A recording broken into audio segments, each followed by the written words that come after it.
Sa video na ito, ituturo ko sa inyo paano mag-withdraw or cash out ng iyong Maya balance sa 7-Eleven ATM machine using your Maya card. Let's go!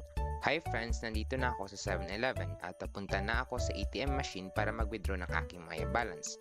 Note nga pala, may 18 pesos fee na bayad sa pag-withdraw at 2 pesos naman for balance inquiry. Dagdag kaalaman pala na both Maya Visa card at Maya Mastercard work sa 7-Eleven ATM machine. Ang need lang talaga para magamit ang mga Maya cards na ito sa pag-cash out ay dapat activated na sila. Kapag hindi pa, activate mo na. Pag activated na Maya card mo, simulan na natin ang pag-cash out ng ating Maya balance. So to cash out your Maya balance, ipasok sa butas ang card reader ng iyong activated Maya card. Sa pagpasok pala, dapat tauna ang chip na part ng Maya card tulad ng ginagawa ko sa video. Pagkatapos natin ma-insert, ipapa-enter sa atin ang 6-digit PIN ng iyong Maya card. Enter mo lang dito sa baba. Pagkatapos mong ma-enter ang 6-digit PIN, mapupunta ka dito. So to cash out, tap mo itong withdraw cash na option. Tapos makikita mo ito kung saan sinasabi kung okay lang ba sa'yo ang 18 pesos na fee sa paggamit ng ATM machine. Since wala tayo choice, tap natin yes. Then it will process at mapupunta tayo dito.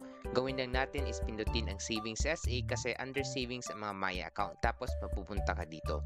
Gawin mo lang dito is enter ang amount na gusto mong withdraw. Note nga pala, buong pera lang pwede i-withdraw sa ATM tulad ng 100, 500 at saka 1,000. Meaning bawal mag-withdraw ng 130, 1,375 or 5,899 pesos. Dagdag kaalaman, ang minimum amount na pwede i-withdraw sa ATM ng 7-Eleven ay 100 pesos at maximum naman ay 10,000 per withdrawal. Ngayon tapos na akong mag-enter ng amount na gusto ko i-cash out, susunod na gagawin ay pindutin ang confirm. Pagkatapos mo pindutin, mapupunta ka dito kung saan makikita mo current at available balance mo. Gawin mo lang dito is hanapin ang remove my card option, nandito siya banda.